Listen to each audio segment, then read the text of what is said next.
한적한 시골 마을, 오래된 민속신앙과 전설이 얽혀있는 이 마을에는 투자할 만한 가치가 있다는 소문으로 유명한 고택이 하나 있었다. 이 집은 여러 해 동안 비어 있었다.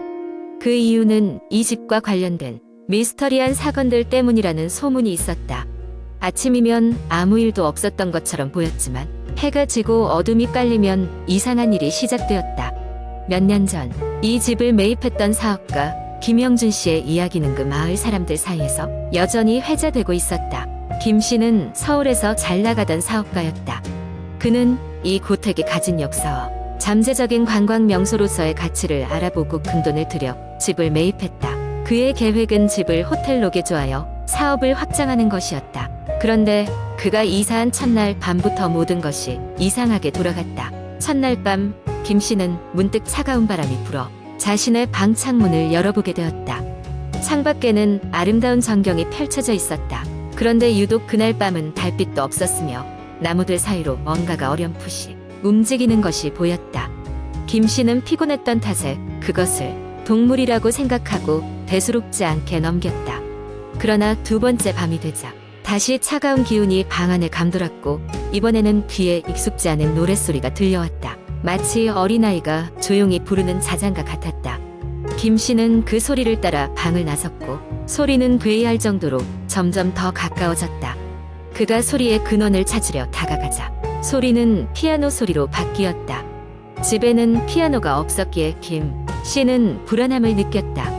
다음 날 전혀 자지 못한 채로 아침을 맞이한 김 씨는 마을 주민들을 찾아가 그에 대해 물어보았다. 몇몇 주민들은 결코 그 집에 머물지 말라고 조언했으며 해당 집은 오래전부터 좋지 않은 일이 자주 일어나던 곳이라고 했다. 하지만 김 씨는 그 말을 흘려듣고 자신의 직감을 믿기로 했다. 며칠 후 그는 집을 둘러싸고 있는 오래된 정원에서 폐허가 된 과거의 정원사들이 남긴 기록들을 발견했다. 거기에는 달이 사라지면 그녀가 돌아온다라는 알 수 없는 문구가 수차례 반복되어 있었다.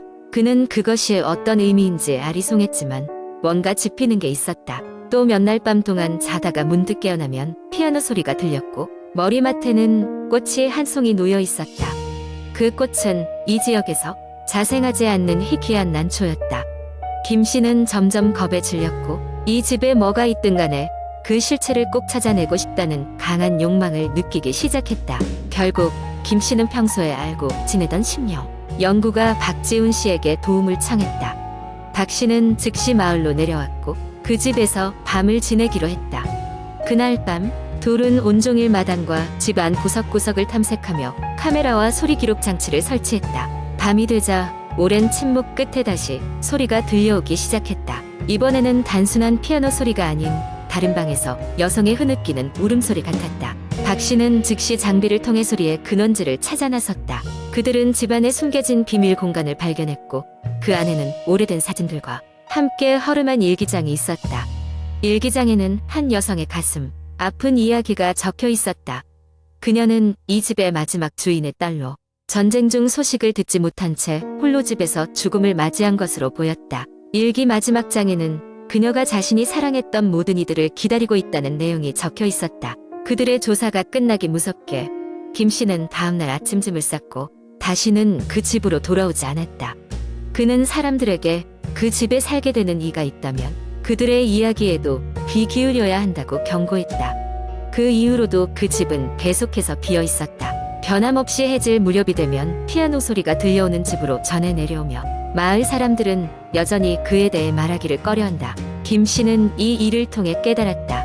모든 집이 다 이야기를 가지고 있으며 때로는 그 이야기가 우리 휴식의 방해가 될 수도 있음을 말이다. 두 번째 이야기. 김민재는 서울의 한 대학교에서 문학을 전공하는 평범한 대학생이었다. 열심히 공부하고 동아리 활동도 참여하며 평범한 대학 생활을 보내던 그는 3학년이 되면서부터 자취를 시작하게 되었다. 학교 근처에 오래된 원룸을 싸게 구할 수 있었던 덕분이었다. 새로 이사한 곳은 외딴 골목길 끝에 위치한 오래된 건물이었다. 5층짜리 건물에 사는 사람들도 적고 전체적으로 조용한 분위기였다. 처음에는 이러한 요소들이 마음에 들었지만 시간이 지나면서 민재는 뭔가 석연치 않은 기분을 느끼기 시작했다. 어느 날 저녁 민재는 밤늦게까지 과제를 하다 졸음이 몰려와 침대에 누웠다. 그러나 잠에 들려는 순간 어딘가에서 희미하게 울리는 소리가 들려왔다. 탁, 탁, 탁 마치 작은 물방울이 떨어지는 소리처럼 규칙적으로 들려왔다. 그는 혹시 비가 오는 건 아닐까 생각했지만 창문을 통해 바라본 하늘은 별이 총총했다. 기분이 찜찜했지만 피곤함에 인해 잠에 들고 말았다. 몇 주가 지나고 민재는 그 소리를 계속해서 듣게 되었다. 처음에는 크게 신경 쓰지 않았지만 점점 더 소리가 가까워지는 듯한 느낌이 들었다. 소리가 시작될 때면 그는 의외 두꺼운 이불을 뒤집어 쓰고 빨리 잠들려고 노력했다. 그러던 어느 날 밤 민재는 새벽 2시경에 그 소리에 의해 깨어났다. 탁, 탁, 탁. 이번엔 조금 더 크게 확실히 가까워진 듯한 소리였다. 뭔가 이상하다고 느낀 민재는 혹시 그 소리가 어디서 나는지 확인해 보기로 결심했다. 그는 용기를 내어 불을 켜고 방을 둘러보았다. 하지만 분명히 소리는 들리는데 어디에서 나는지 도무지 알 수가 없었다. 잠시 후 그는 그 소리가 천장에서 나는 것 같다는 생각이 들었다. 낡은 아파트 건물이라 천장에서 물이 새는 줄 알고 민재는 아침이 되면 수리업체에 연락하려고 마음먹었다. 하지만 그날 밤 민재는 다시 잠에 들지 못했다. 다음 날 아침 졸린 눈을 비비며 민재는 천장을 유심히 살폈지만 뚜렷한 물자국이나 이상 징후는 보이지 않았다. 어쩔 수 없이 학교에 다녀오자 그는 이웃에 사는 할머니를 만나게 되었다. 같은 건물에 오래 사셨다는 그 할머니는 민재에게 친절하게 인사했다. 민재는 반갑게 인사하며 건물의 상태에 대해 몇 가지 질문을 던졌다. 할머니, 혹시 이 건물에서 밤에 혹시 이상한 소리 같은 거 들리신 적 있으세요? 저는 자꾸 천장에서 무슨 소리가 들리더라고요. 할머니는 잠시 생각하다가 말했다. 아, 그 소리 말이야? 예전에도 몇 번 들었단다. 그런데 말이야, 그게 언제부터인지는 잘 모르겠네. 가끔 옆집 학생들도 그런 말을 하긴 했는데 다 나갔다다. 민재는 그 이야기를 듣고 뭔가 심상치 않음을 느꼈지만 할머니의 말씀만으로는 정확한 이유를 알 수 없었다. 결국 몇 주 동안 그는 자포자기의 심정으로 그 소리를 신경 쓰지 않기로 했다. 어느 밤 민재는 여느 때처럼 공부를 마치고 누워있다가 깊은 잠에 빠졌다. 그런데 갑자기 숨이 막히는 느낌에 눈이 떠졌다. 그는 꿈인지 현실인지 모를 상황 속에서 마치 누군가 그의 가슴 위에 올라탄 듯 몸이 움직이지 않았다. 여느 때처럼 천장에서 탁, 탁, 탁 소리가 들려왔다. 그러나 이번에는 그 소리가 그의 바로 옆에서 나는 듯했다. 무섭고도 이상한 기분에 사로잡힌 그는 눈만 굴려 주변을 살폈다. 그 순간 침대 옆에 누군가의 희미한 형체가 보였다. 긴 머리카락이 얼굴을 가리고 있어 누구인지는 분간할 수 없었다. 그는 숨이 멎을 것 같은 두려움에 몸을 버둥거렸지만 여전히 자유롭게 움직일 수 없었다. 공포에 질린 민재는 할 수 있는 한 큰 소리로 소리 질렀으며 그 순간 몸이 풀리며 형체가 사라져버렸다. 그는 머리부터 발끝까지 식은땀에 푹 젖어 있었다. 다음 날 그는 그 이야기를 학교 친구에게 털어놓았다. 친구는 그의 이야기를 진지하게 듣더니 말했다. 혹시 그 집에 누가 살다가 무슨 일이 생겼던 건 아닐까? 예전부터 전해 내려오는 이야기들 중에는 가끔 귀신이 나타나는 그런 집들이 있다고 하더라. 그 말을 듣고 더욱 깊은 생각에 빠진 민재는 결국 인터넷을 통해 그 건물에 얽힌 이야기를 조사해 보기로 했다. 조사 끝에 그는 수년 전 그 방에서 자살 사건이 있었다는 사실을 알게 되었다. 사건의 주인공은 깊은 우울증에 시달리던 선배 대학생이었다고 했다. 이후 민재는 그 원룸을 떠나기로 결심했다. 그는 할머니에게 작별 인사를 드리고 새로운 방을 찾았다. 그 후로 덜컥 겁에 질려 밤잠을 설치는 일은 사라졌다. 민재는 시간이 흐른 후 가끔 친구들과 그 경험을 이야기하다가 그때마다 이렇게 덧붙이곤 했다.